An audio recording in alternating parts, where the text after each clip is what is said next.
یہ بات ہمیشہ ملحوظ رکھیں، جب آپ کسی کی مدد کرنے جا رہے ہوں تو صرف اللہ کی رضا کو ہی ملحوظ رکھیں۔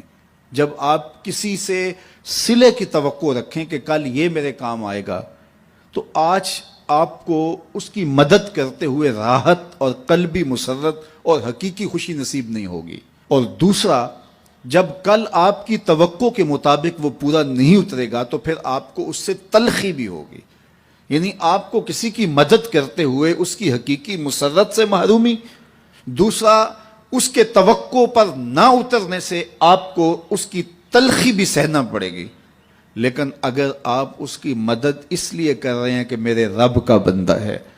الخلق عیال اللہ، تو میں اللہ کے بندہ ہونے کے ناطے سے اس کی مدد کر رہا ہوں، اور پھر آپ کو اور سرور بڑھ جائے گا کہ میں اس کی مدد اس لیے کر رہا ہوں کہ یہ میرے حضور کا غلام ہے، بس یہی آپ کی ترجیح ہوگی، تو پھر آپ اس کی مدد کریں گے تو کوئی اس سے آپ کی مستقبل کے اندر توقع وابستہ نہیں ہوگی، تو آپ کو پھر اس کی مدد کرتے ہوئے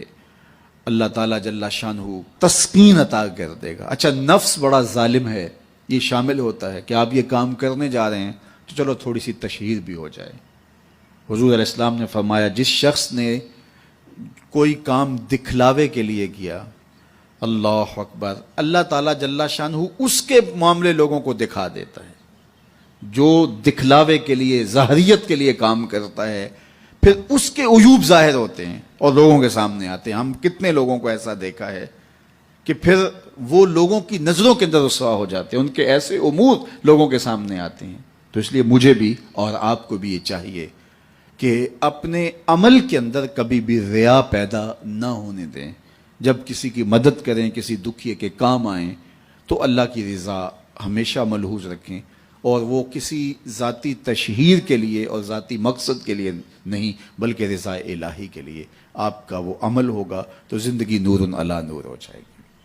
اللہ کے محبوب علیہ السلام نے خاص طور پہ جب آپ کسی کی مالی مدد کرتے ہیں تو اس میں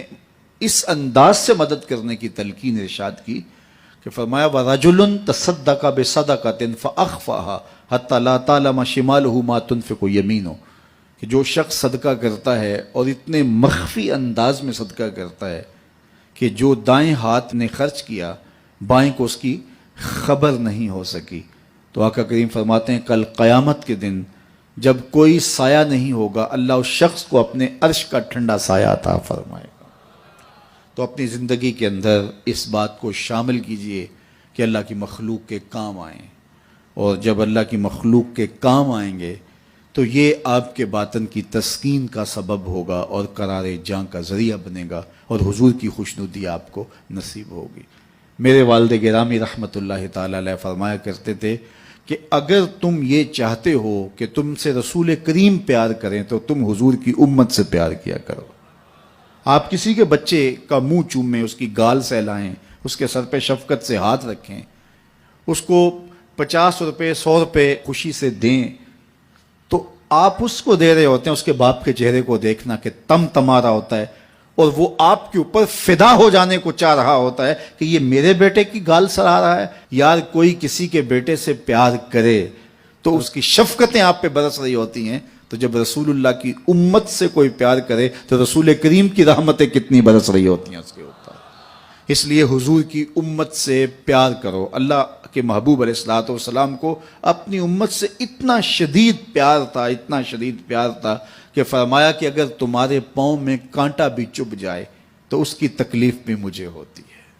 عزیز علیہ ما عنتم، تمہارا مشقت میں پڑنا اس نبی پر گراں گزرتا ہے۔ مبتلائے درد ہو کوئی عذر روتی ہے آنکھ،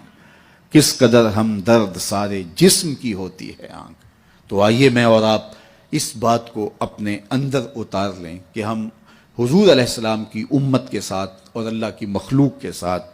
رویوں کے اندر اتنی خوبصورتی رکھنی ہے کہ حضور علیہ السلام کی ہمیں رضا نصیب ہو جائے۔